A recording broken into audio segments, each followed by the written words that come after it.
Warning, if anybody's going to bring out the profanity in us, it's these religious motherfuckers. This week's episode of The Scathing Atheist is brought to you by Honey, Allbirds, My Sheets Rock, and by the fact that Donald Trump couldn't figure out how to spell nuclear for his Craigslist ad. Trump's inability to spell, very possibly the only reason we're not radioactive right now. And now, The Scathing Atheist. Hey girl, just sliding into your DMs to let you know about an exciting opportunity. The opportunity to learn more about how multi-level marketing is a scam that preys on vulnerable women by promising them unlimited earning potential at the expense of their relationships, when in reality less than 1% of people actually break even. Oh, and we can also chat about how we did, in fact, evolve from filthy monkey men. Bye, hun.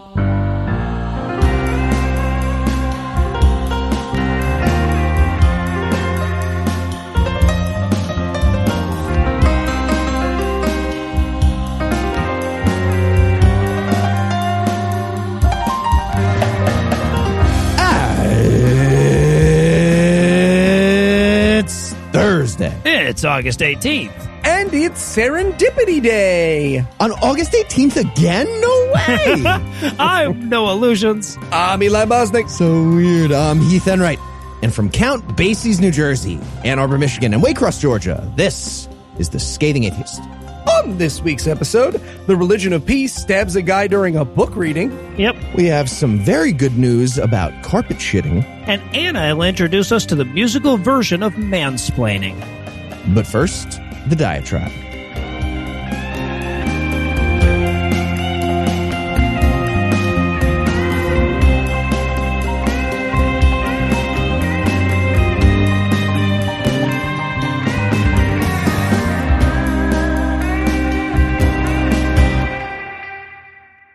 So I took a long road trip last week up to the Midwest and back to the South, which means I saw a metric fuck ton of Jesus billboards along the way. And right away, that's a bit of an admission of just what a shitty worldview Christianity really is.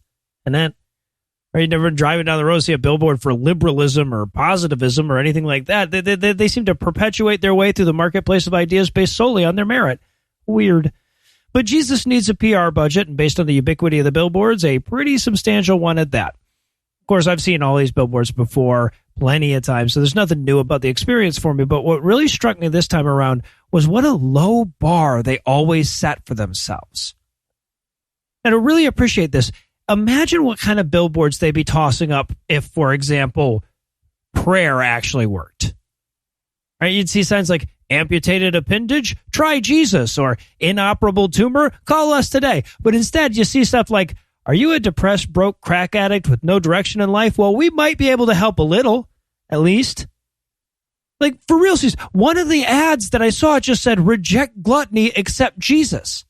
We're better than gluttony was the best they could come up with. That'd be like McDonald's running a billboard that said Big Macs are better than a kick in the nuts, and yet it's apparently the best that Christianity can do.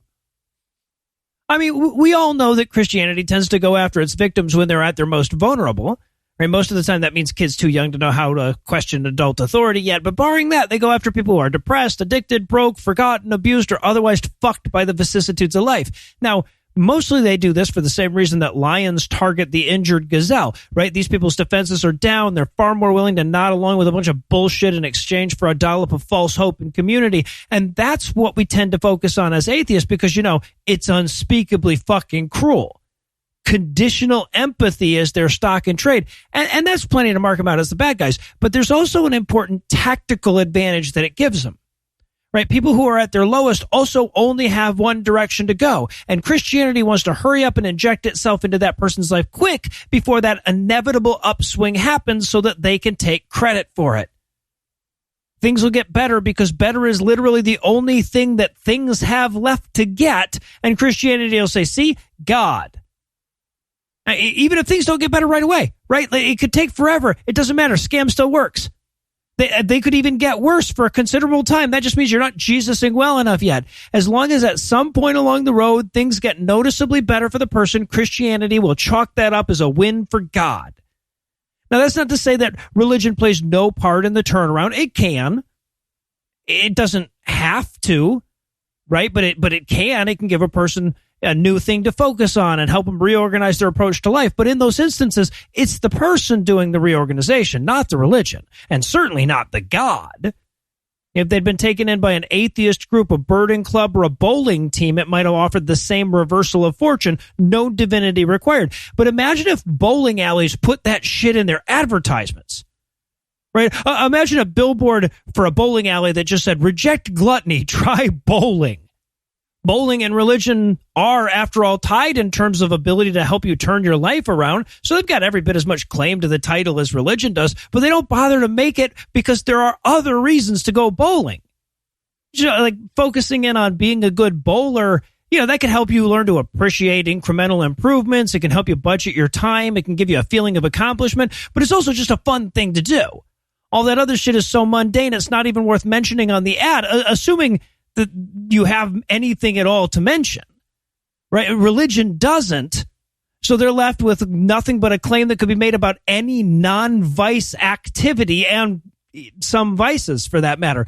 Religion is as close to nothing as it's possible for a thing to be and still have to have its own word. It really hamstrings their ability to advertise. And to be honest, I'm kind of impressed that their PR team found shit to say on every one of those fucking billboards, regardless of how mundane that shit was. But if a hotel advertised itself as having rooms with ceilings, you'd take that as an admission that they don't have much else to offer.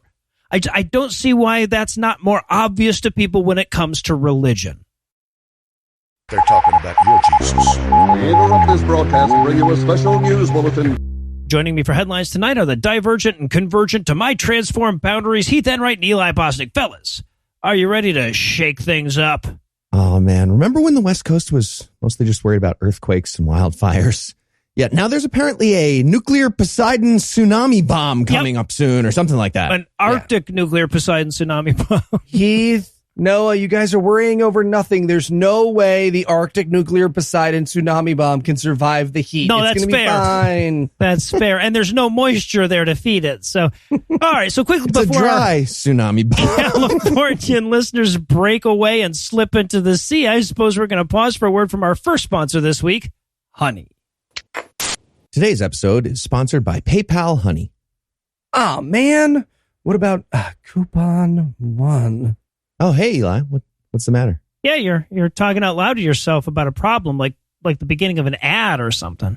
Sorry about that, guys. It's just I finished shopping online. I'm ready to check out. And now I'm just staring at this coupon code box, feeling like I'm missing out on savings. Well, why don't you try Honey? I mean, I could try. Anna? What's up? I thought I wasn't supposed to be here till the last third of the show. You're not, but Noah says you have coupon codes for this website? Noah, why would I have coupon codes for picsforfeet.com? No. Honey is the free shopping tool that scours the internet for promo codes and applies the best one it can find to your cart. It supports over 30,000 stores online, ranging from tech and gaming products to popular fashion brands and even food delivery. Wow, how does it work? Okay, so imagine you're shopping on one of your favorite sites. When you check out, the Honey button drops down, and all you have to do is click Apply Coupons. Wait a few seconds as Honey searches for coupons it can find for that site, and if Honey finds a working coupon, you'll watch the prices drop. That does sound easy. I mean, it is. I use Honey when I'm shopping for electronics or even when I just order Grubhub. I saved $15 just last week. That's why I, No Illusions, personally endorse it as a thing to use. If you don't already have Honey, you could be straight up missing out. It's literally free, and it installs in a few seconds. And by getting it, you'll be doing yourself a solid and supporting this podcast. I would never recommend something I don't use. Get Honey for free at joinhoney.com/scathing. That's joinhoney.com/scathing. All right. Well, sorry to bother you, Anna. I mean, don't you still have that coupon for Pics for Feet's Christmas sale last year? I do. You're the best. Thanks. Your husband is weird. I know, man. I know. What's the code? And now, back to the headlines. In our lead story tonight, Islam is still all the way fucked up. Yep. Right? Like we don't talk about how shitty and violent that religion is as much as we used to, but that's because Christianity has gotten worse, not because Islam has gotten better. We tend to talk most about the shit that we feel most threatened by day to day, and that's Christian fundamentalism most of the time. But regardless of our focus, the entire Islamic religion remains irrevocably fucked up, as was evidenced yet again by the attack last Friday against author and living symbol of violent Muslim overreaction, Salman Rushdie. Yeah, he basically went on stage and said, "Extremist says what?" And a guy side tackled him, screaming, "What?" and stabbing. Yeah. That's what happened. Yeah. Hot take. If your philosophy guides you to murder someone at a book reading, it's the religion of a lot of things, but peace ain't one of them. No, you can't use that term, guys.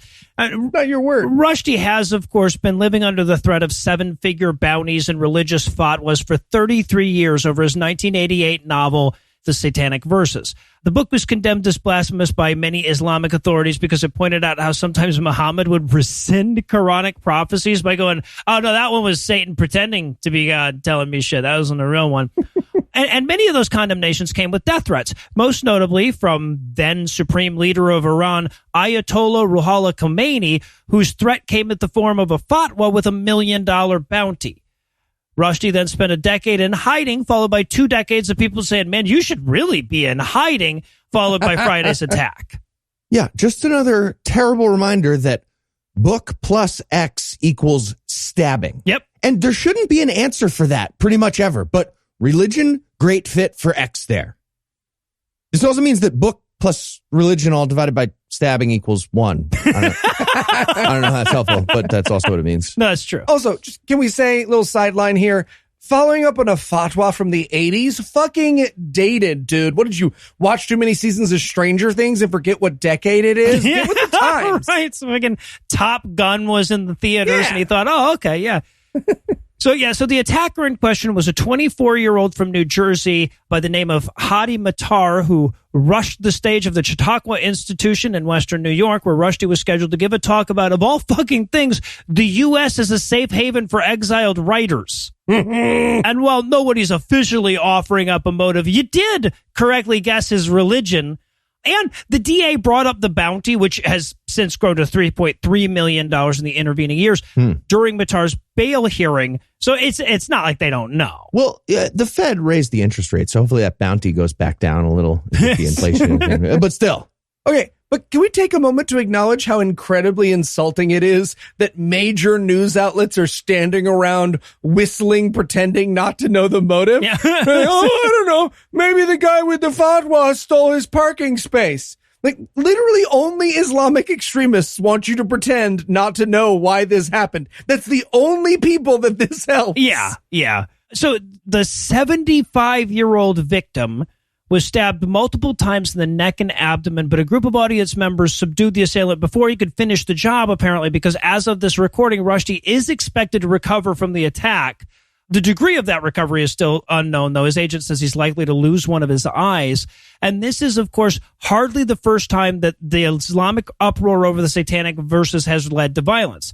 At least 18 people were killed in riots after the fatwa was issued. The novel's Japanese translator was stabbed to death. Its Italian translator was badly wounded. And its Norwegian publisher was shot 3 times in front of his house. Honestly, he could have just walked on stage and stood behind a giant box held up with a stick and still made his point without saying a word. Yeah, right? Yeah.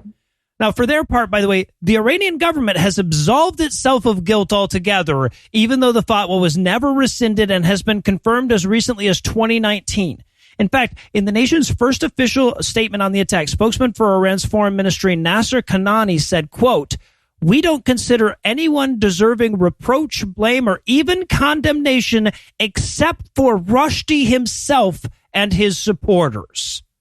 Yeah, we were under the impression he'd been exploded by Korans based on the documentary International Gorillas, so we're just as shocked as you are. Yeah.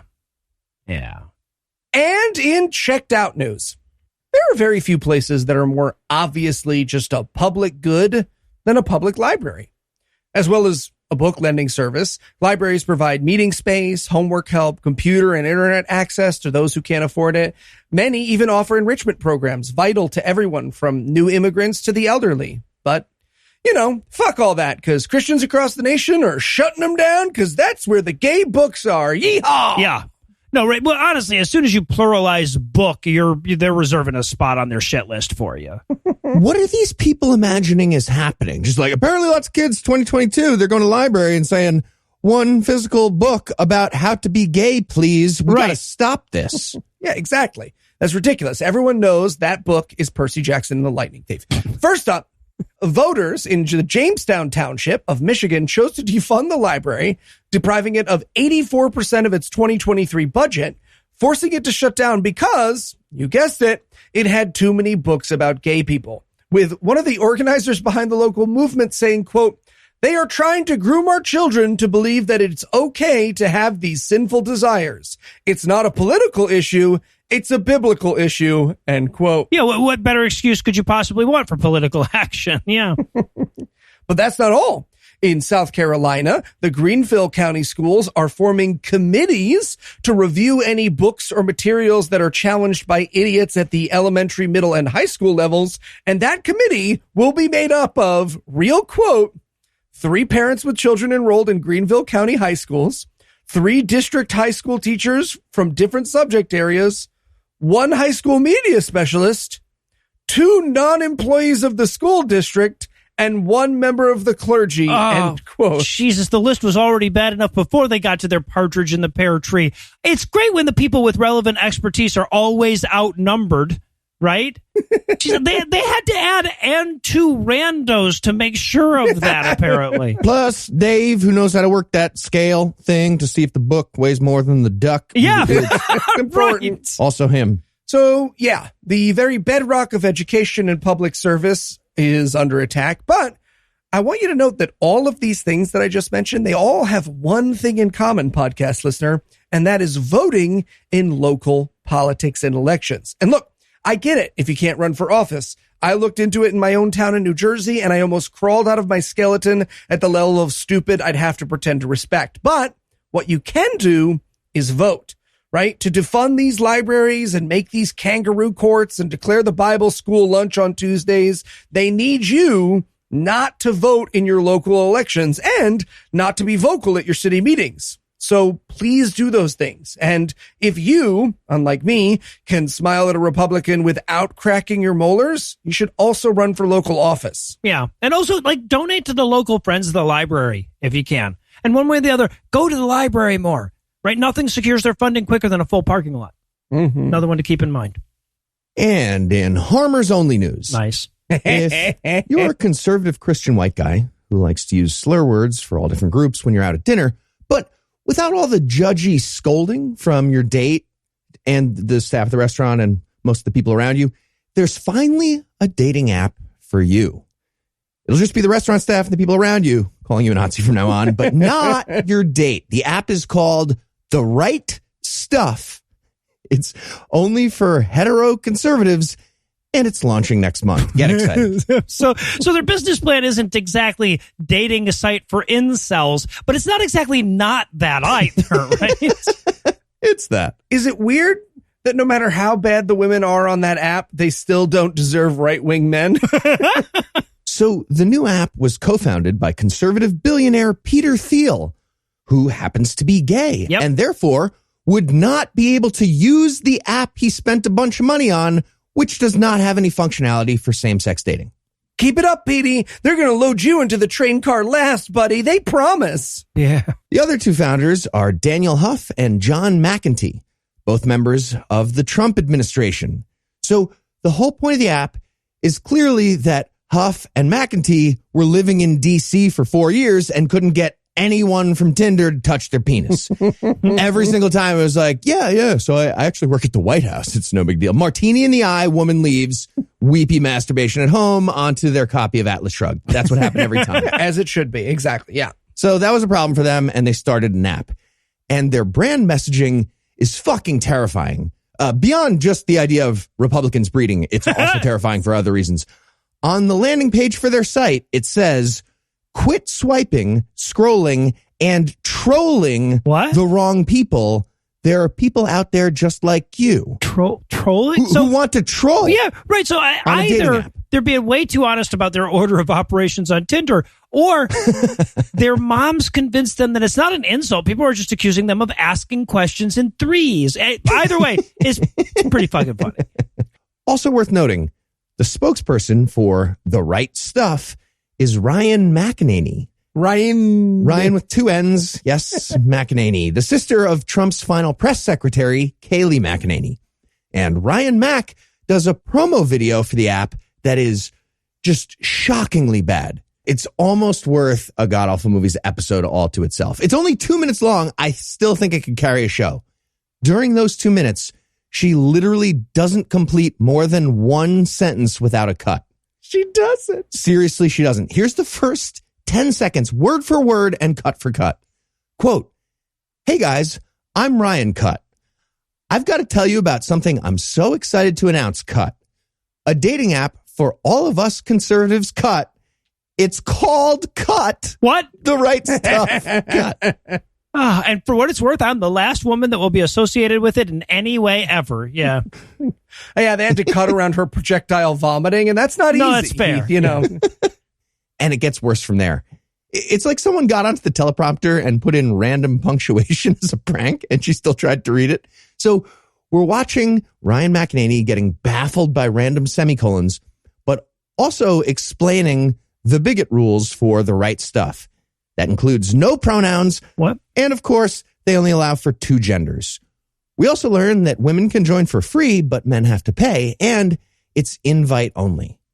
So here's the deal. I'm sure we have plenty of genuine conservative bigot ladies listening right now in our audience who would never lie about their political opinions and would never, ever run a series of pranks through this app.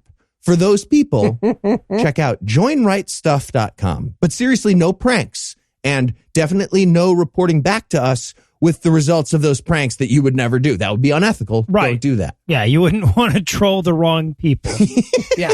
Whatever you do not convince conservative assholes to drive an hour away to a TGI Fridays and then leave them there, only for the waiter to walk over at the end of their meal with a wooden box containing a gun and a single bullet at the end of the night. All right. Do not do that. We're saying don't. Now I have to call Andrew again, so we're going to pause for a word from this week's second sponsor, Allbirds. And so I said, we don't have to cosplay all 3 days. Why don't we just go the 3rd day and check out the dealer room? Oh, and what did he say to that? Oh, he freaked out, started throwing curses everywhere. Oh, what chum? No. I mean, I don't know why I expected anything better. See, there. This is what I'm talking about. Why did you bring the Wool Dasher Mizzle into the house? He made me into my own grandpa. I don't even know what that means. First of all, I knew Wool Dasher Mizzle from FlameCon way before he entered your dreams and made you live your 8th grade all over again. Second, he's the official mascot for Allbirds shoes, including their brand new Tree Breezer Flat. It's more of an unofficial partnership. So what's the Tree Breezer Flat?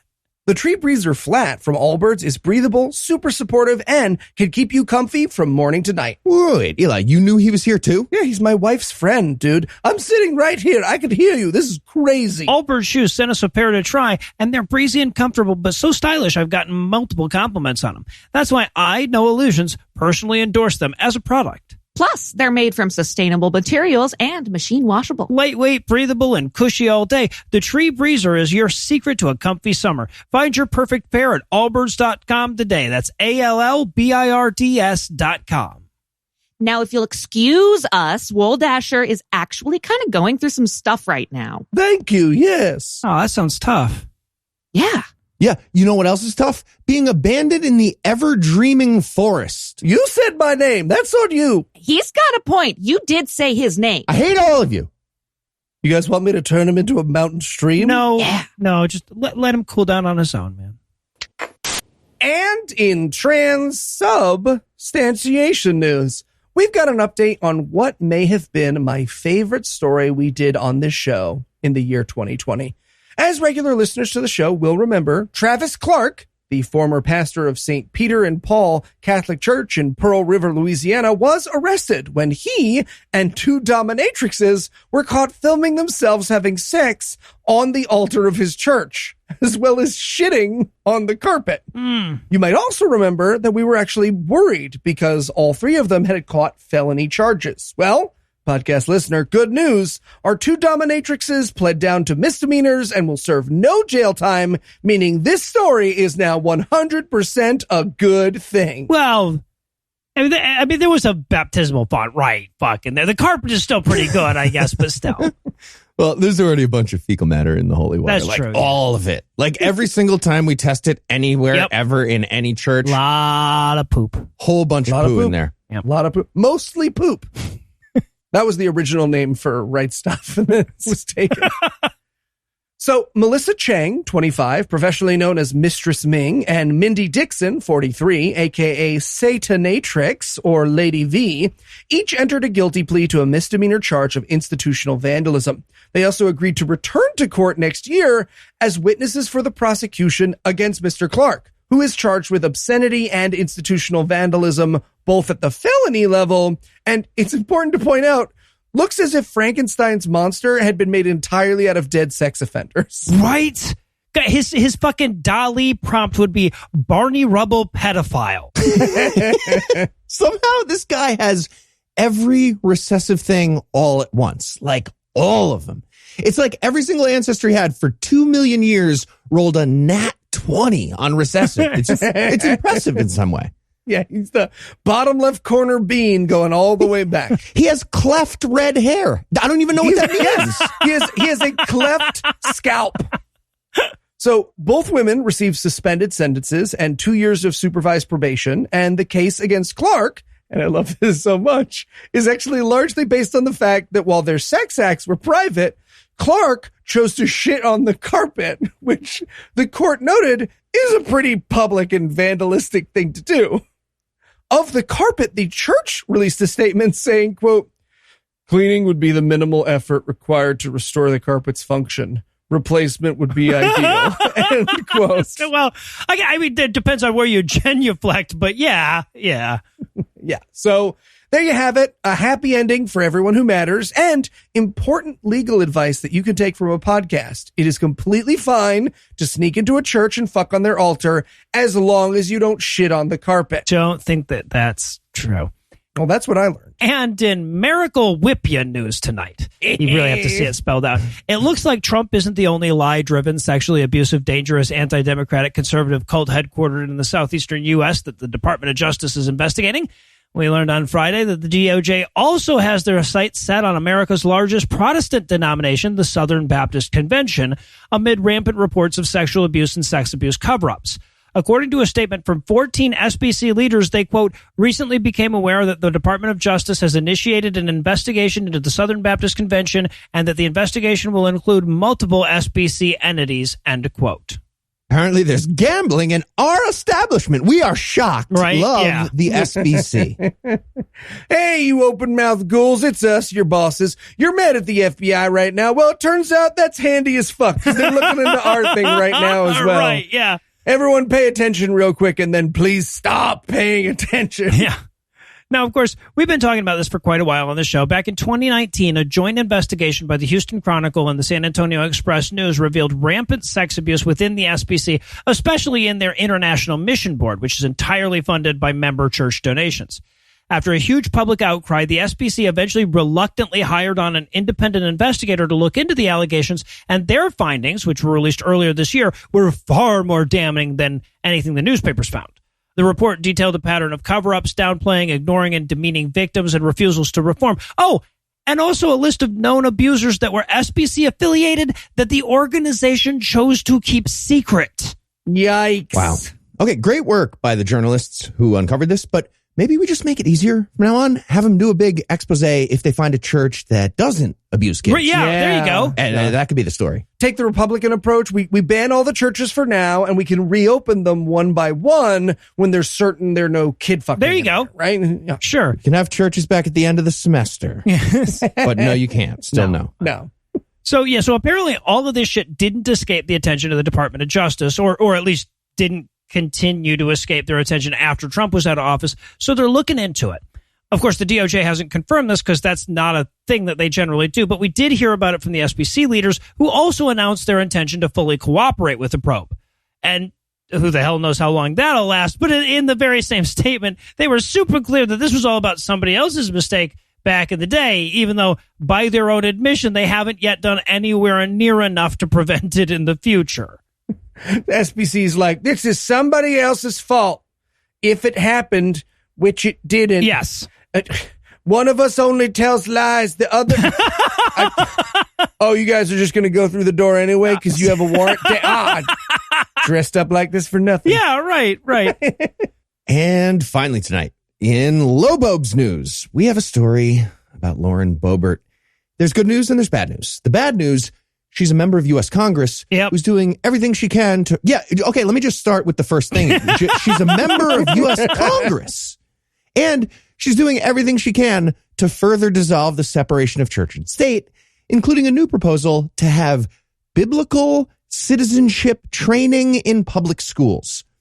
The good news, though, Lobobs and her husband are a giant embarrassment, and we learned about their continued failure in that field last week, including the subfield of not having embarrassing personal finances revealed and the subfield of not getting drunk and smashing into your neighbor's mailbox in a crazy rage. The Bobeses failed at both of those subfields. People, we made the couple that breaks up on Facebook every other week Congress people. Well, we might as well watch them catch DV charges in front of their naked baby on the House floor.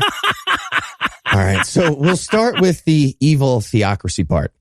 Boebert appeared on the Christian news show Flashpoint last week. That airs on the Victory Channel, which is owned by millionaire hate pastor Kenneth Copeland.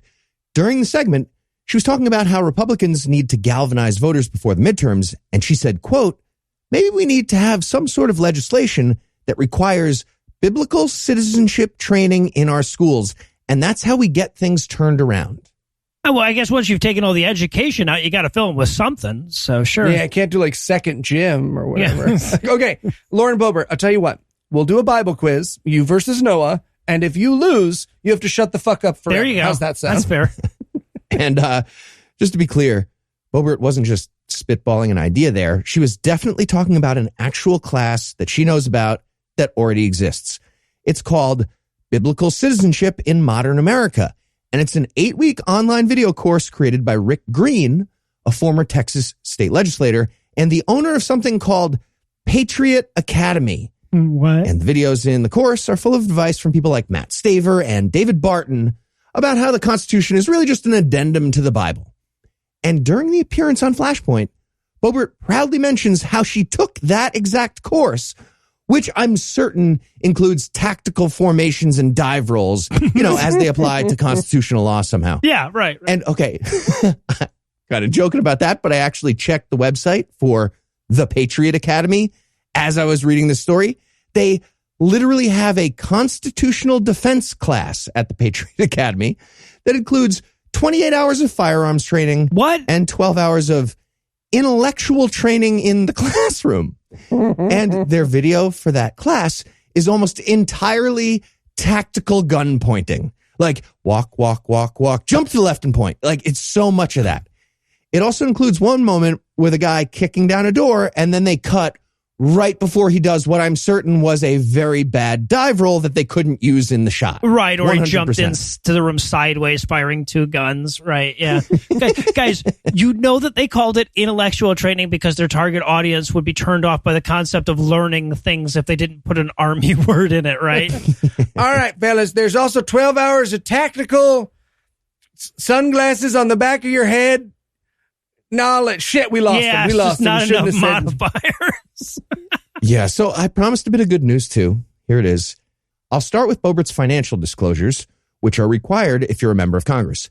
Based on her disclosure from last year, she faced some heavy criticism when it was revealed that her husband, Jason, was paid almost with a Y, $1 million by Terra Energy, an oil and gas company with a very large presence in her district in Colorado. And then on this year's form, she listed Jason's income as N/A.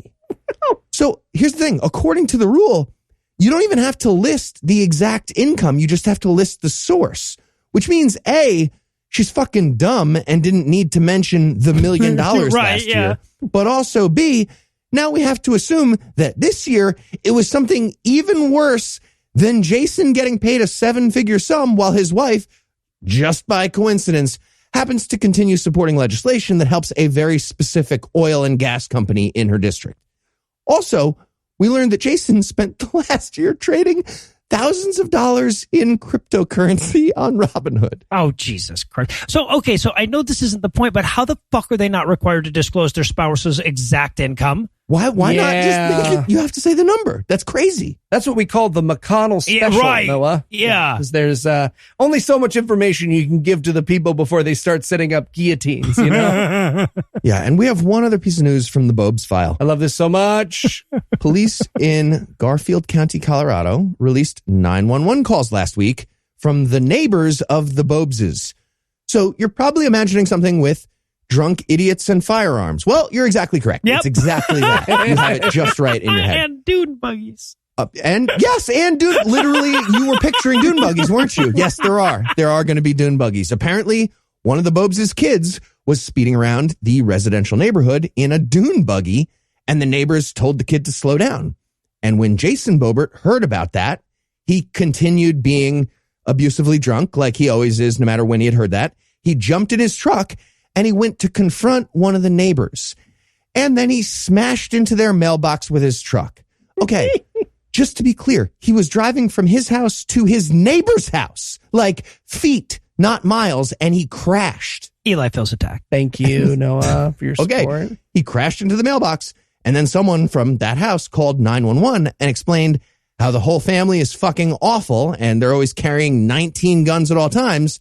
And they specifically, during like an emergency 911 call, they stopped to be like, and Jason, this guy, he's dumb as a fucking post 911 operator.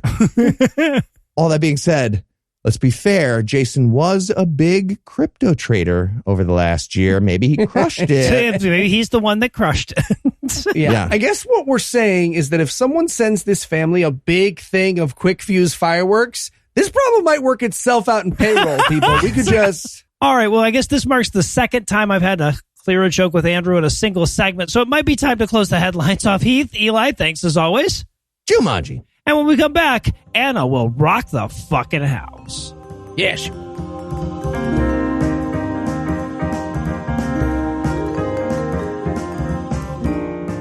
Hi, I'm Anna Bosnick. And I'm No Illusions. And we're blanket survivalists.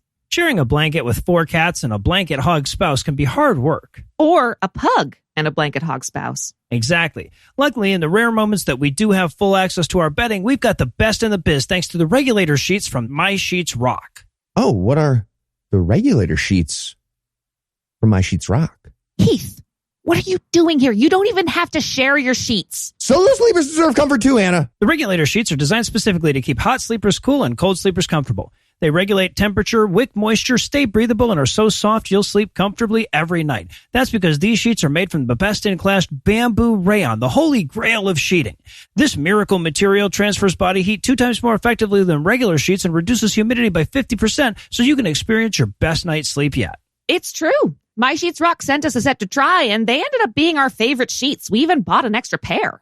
I don't know, guys. What if I don't believe you? You know, based on your friendship with a certain unnamed mythical creature. How dare you? Don't believe me? Their 5-star customer reviews speak for themselves. Plus, they offer a 90-day risk-free trial and free shipping and returns. Check out My Sheets Rock at mysheetsrock.com/scathing and enter our code scathing for 10% off and free shipping.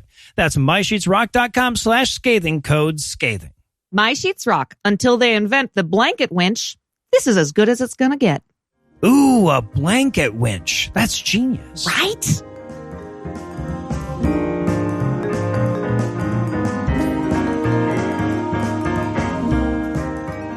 Modern-day Christians have to make a lot of bullshit claims with a straight face. Might even be the hardest part of their job. They have to pretend to trust in the power of prayer. They have to pretend they hate porn. They believe in heaven. But of all the bullshit claims that they have to make without cracking a smile, perhaps the consistently least convincing is the part where they pretend to like Christian music, which we're going to examine in depth again tonight in another installment of God-awful music. And to make this happen, of course, we need to welcome back our resident expert in all things musical, Anna Bosnick. Anna, so glad you could join us for non-ad purposes as well. Thank you very much. I'm so happy to be here. All right, so, Anna, I have to ask, where did you find this miserable piece of shit? Well, Noah, this one actually comes to us straight from TikTok. Oh. It first came to my attention after being posted by the account @KirbyMax with the caption, "Therapy isn't enough. I need Reliant K to apologize for this song." And then sent to me by one Eli Bosnick with the caption, "Oh my God, Anna. Oh my God, it's perfect. Anna, please do it. Anna. Oh my God, oh my God, oh my God." So, yeah. Thanks, Eli, for this. It's everything you want in god-awful music. It's giving high school garage band. It's giving pubescent neckbeard. It's giving early 2000s normalized misogyny. And it's giving Axe body spray and crispy socks. It's absolutely it's the Axe body spray of songs. So this Reliant K, they are very much a Christian band. I say that because the song isn't specific. Like, they don't talk about Jesus in the song. It's Christian just in its level of misogyny, I think. But one way or the other, it certainly belongs on this segment. Indeed. They are a Christian rock band. Yeah, absolutely. To be fair. Also, they spell Reliant wrong. Yep. It's fine. Yeah. Well, yeah, they do it because they don't want to get sued because one guy named it after his brand of car. They thought Dodge was going to sue their Christian shitty band. Yeah, man. They thought Dodge was going to sue. They really need themselves an Andrew. Oh, no one cares that you guys are alive. I could stab all of you to death right now here in my office, and no one would miss you. Nope. I know you didn't ask if anyone would miss you. It was a legal question. I just thought I would point that out. Legally, it's important to me. I just want you to know. I have a few ex-Christians in my network of friends. And every once in a while, before I do one of these, I'm like, do you guys remember this band? And literally I got no and a no. And then I said, do you remember Reliant K? And someone was like, oh God. Yeah. Oh no. I was triggered. Yes, right. No, that question should come with a trigger warning. Just dropped into the Reliant K hole. This is bad. All right, so this is the song Mood Rings. It starts with, "We all know the girls that I am talking about." Oh, yeah. Oh, yikes. Oh, yeah. We're starting mid-conversation. And made you rest. Yeah. Always nice when your music starts the same way as a homeless guy's pitch to the subway train. He might as well start it with, "What do you mean, you people?" He means women who told him that a wet vagina is a disease. Got it. Okay, yeah. Those people. I was wondering, right? Because then it goes on to say, "Well, these are the time bombs and they are ticking. And the only question's when they'll blow up." And I'm like, oh, he's talking about squirters. But you're saying the opposite. I think it works either way. That he's not causing that. They have that capability. And he goes on to say, "And they'll blow up. We know that without a doubt." Yeah. You really couldn't fit that whole thought in one stanza, though, could you? You ran out of bars in the song you wrote. Yes. The only question's when. They'll blow up and they'll blow up. We know that. Without a doubt. Yeah. Wait, no, but he's still on the same stupid fucking thought in the next line, because he goes, "Because there are those girls, those girls that let their emotions get the best of them." Go. Yeah, go. Yeah, because you know who has complete control over their emotions and is totally zen about it? Punk bands. Christian punk bands, no less. Yes. I was going to say, it takes a special kind of misogyny to talk about how emotional less than 1% of mass shooters are. The genre of band that literally sounds like this. Yeah, right. Yeah, he's talking about emotions. This is an emo punk band. Yeah. Literally in the... whatever. So, okay, and he goes, "And I've contrived some sort of plan to help my fellow man," rhymed. Is it therapy? I sure hope it's therapy. Yeah. I wrote, "Oh, are you going to stop writing songs that boil down to bitches, am I right?" Yes. Women. But don't worry, I've got a plan. What? Okay, what chord is good for finger steepling? Right, yeah. Jesus. You have a plan? The whole fucking thing is terrible. So he goes, "Let's get emotional girls to all wear mood rings." I mean, this came out in 2003. I think they already were. Fair. One mood ring to rule them all. That's my plan. in a song I'm writing. Oh, and then he gets real impressed with himself. The next line in the chorus is, so we'll be tipped off to when they're ticked off. The music stops for a beat here so we can appreciate that wordplay. Golf clap. Oh, sorry. Give me a second. Give me another second. All right. Tipped and ticked rhyme. It's very close to the same word, in fact. Nope. And then he wraps up by saying, because we'll know what they're thinking, just what they're thinking. Yeah, that sounds vastly more powerful than the mood rings of my youth. You're right. More like you'll know if she washed her hands after coming back from the bathroom or not. I mean, Darling, I hear that, but I'm pretty sure that this guy can assume that all the women in his life are mad at him all the time. Right, Like, yes. problem solved. you know what? Fair. Right. They're all thinking, okay, thanks for the ring. And blue means I don't like your music. It's bad music. You're not talented. It's the same with the other colors, just so you know. All right, here's a baffling fucking line. He goes on to say, she's so pretty, but she doesn't always act that way. Okay, this is the crux of this song. Yes. How does one act pretty? How? Right? Oh, don't mind me. I'll just be over here acting asymmetrical. And are you scalene right now? Are you acting scalene? Now wait, there's even more clever wordplay to come. Her mood's out swinging on the swing set almost every day. Yeah, her moods are having a lovely time at the park and you're spoiling it. Seems like it, yeah. I feel like he lost track of the metaphor hard here. Right. He's like, her moods are on the seesaw, going, enjoying. You go, periods. Periods? I hate recess. Yes, I hate recess. I prefer the class time. So terrible. Okay, yeah, and then he goes on to say, she said to me that she's so happy it's depressing, and all I said was, someone get that girl a mood ring. Fuck mood rings. She needs Xanax. Right? Also, she just told you her fucking emotions.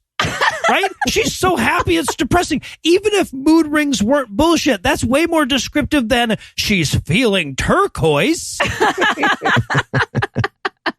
Anyway, okay, so then we get our next verse.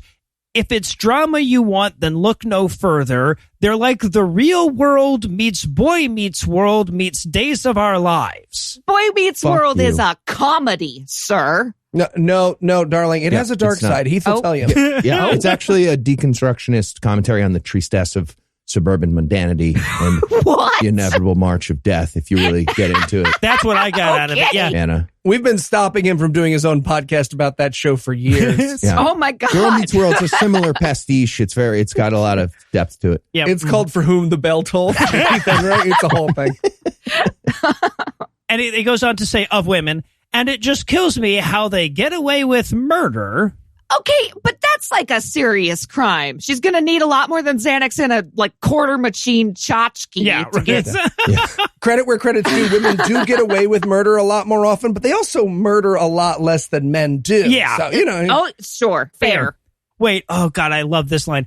They anger you, then bat their eyes, those pretty eyes that watch you sympathize. Woof. Ooh, give me a second for that wordplay. That was a good rhyme. Right? Yep. But this song is literally the exact opposite of sympathizing, bro. Yeah. Yeah. I wrote in my notes, say what you will about publishing your L's. This is the first guy I've ever met who wrote a song about how hard he doesn't get it. Right? We'll write a shitty song about it for the regional college circuit of Northeast Ohio. I will. In your face. I'm winning. All right, so once again, we get and I've contrived some sort of plan to help my fellow man. Let's get emotional girls to all wear mood rings. But I think the concept is actually kind of growing on me. So if you get cornered by that little neurodivergent 4-year-old at the party, you could just give him a magic 8-ball. Oh, there you go. So he won't have to ask you the questions anymore. Ask this thing, buddy. So he wraps it up. So we'll be tipped off to when they're ticked off because we'll know just what they're thinking. So he does know about thinking, at least theoretically. He's aware that women have minds. Yeah, right. Once again, she's so pretty, but she doesn't act that way. Her mood's out swinging on the swing set almost every day. Whee! That's you. That's your emotions. Your moods sound like that. You're stupid. You're having fun. She said to me that she's so stressed out that it's soothing, and all I said was, someone get that girl a mood ring. Okay, somebody get that guy a cock ring. Wow. Right? That was almost the parody. Or a cage, maybe. So now we're at the like fucking bridge or whatever. He goes, because when it's black means watch your back because you're probably, and I feel like I should interrupt the lyric to explain. He's talking about the mood ring here, not the girl. Oh, it could be both. Because you're probably the last person. Yeah, the Christian band from Ohio, pretty sure. In the world now that she wants to see. Oh, yeah, actually, it means that she's 66 degrees Fahrenheit, so she's probably cold. That's what that means, yes. Yeah. That's what black means on a mood ring. No, see, again, I'm going to side with the mood ring here, because if he sees someone wearing a ring of any color, he's probably right that he is the last person in the world that she wants to say. Like, it's a broken clock, right twice a day situation. He needs to know if she wants to hear the new song he's been working on. It's important. Black. The answer's She doesn't, ever. Yeah. Wait, he's got more colors here. And when it's blue, it means that you, rhyme, should call her up immediately. And by the way, he delivers the line with like this amazing 2-syllable version of immediately in it. Quickly would be fine, but Immediately. yeah. So you should call her up immediately and ask her out because she'll most likely agree immediately. What? And that would actually be 83 to 88 degrees. So short, maybe if you have central air. Should agree. Also, I love that he has a low batting average on asking out the woman he's dating in this scenario. Right? No, I get it. I do get it. Me too. Wait, more colors. And when it's green, it simply means that she is really stressed.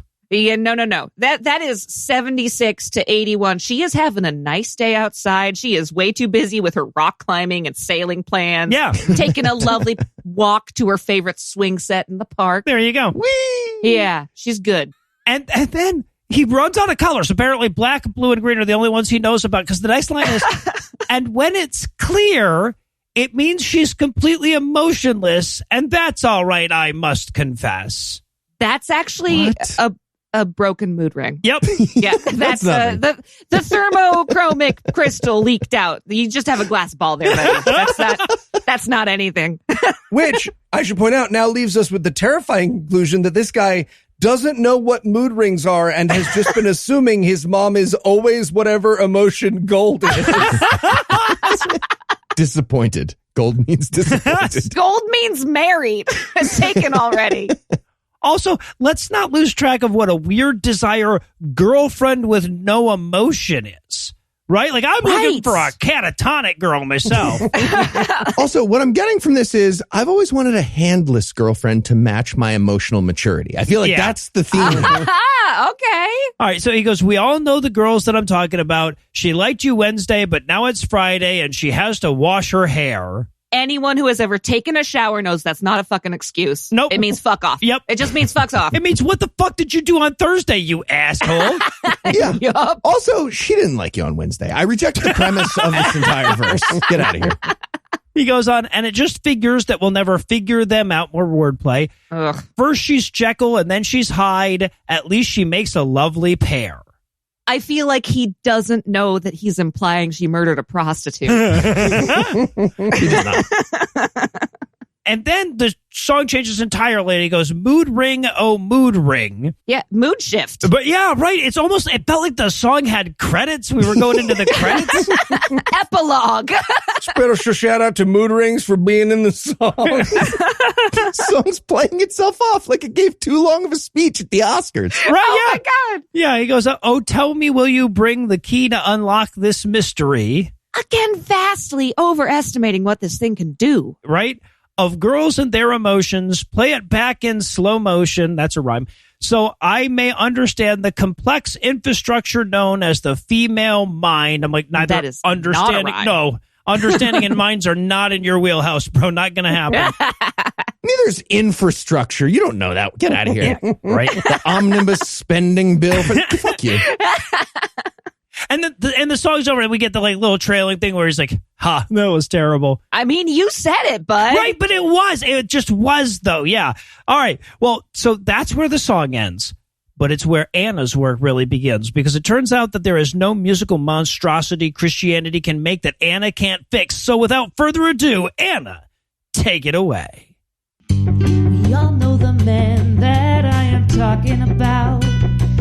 They are morons. they keep sticking their nose in everybody else's rights. It's like they don't know that it's not about them. 'Cause they're those men, yeah, you know those men who don't want anyone else to put up a fight. Yeah!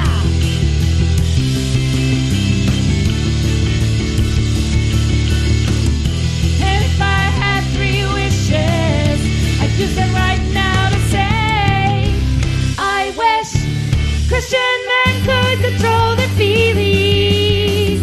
It gets depressing when they start messing with political dealings. It's really unappealing, 'cause they're so boring yet they still think that we want their takes. Like little grumpy, narrow-minded baby boys, no flakes. It's like they have some sort of biblical devotion to never keeping in a single damn emotion.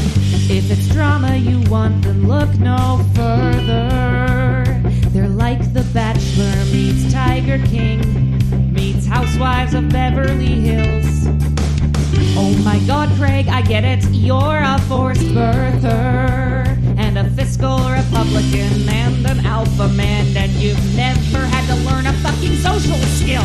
God! And if I had 3 wishes, I'd give them right now to say, I wish Christian men could control their feelings.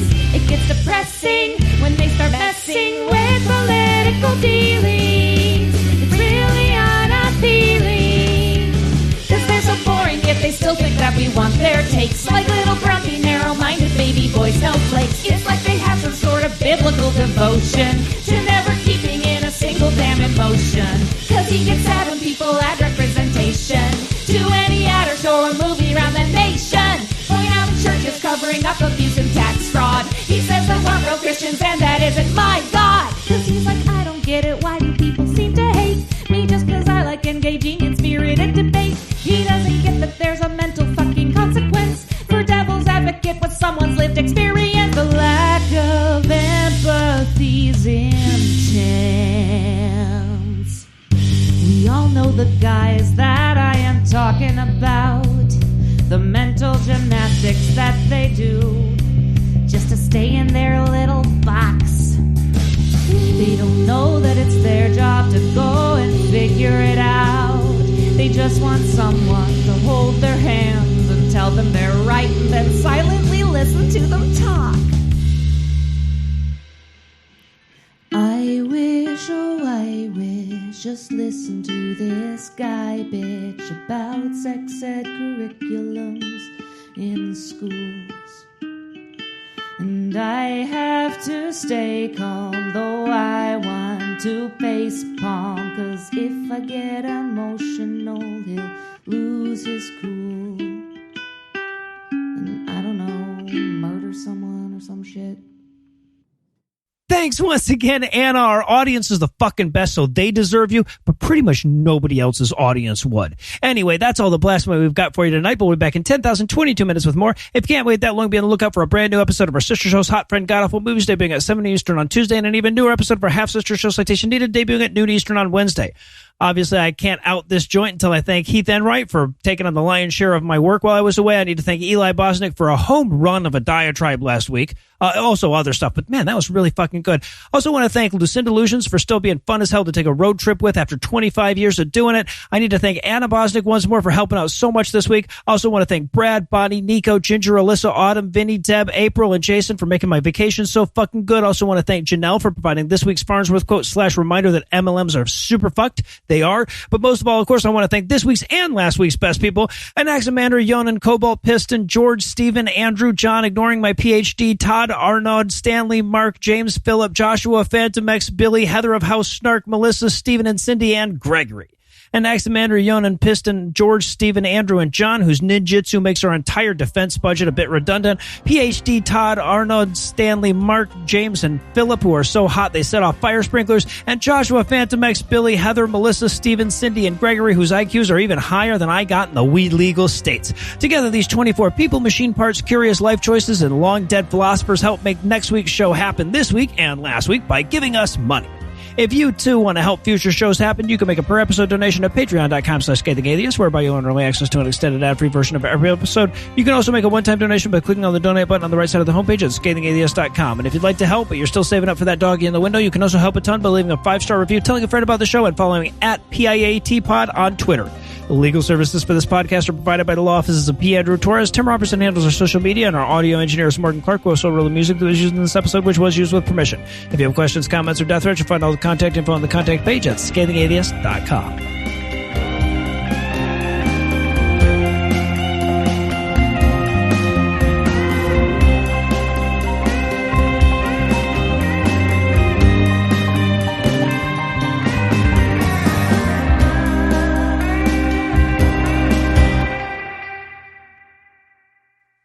Than you are. Fuck you.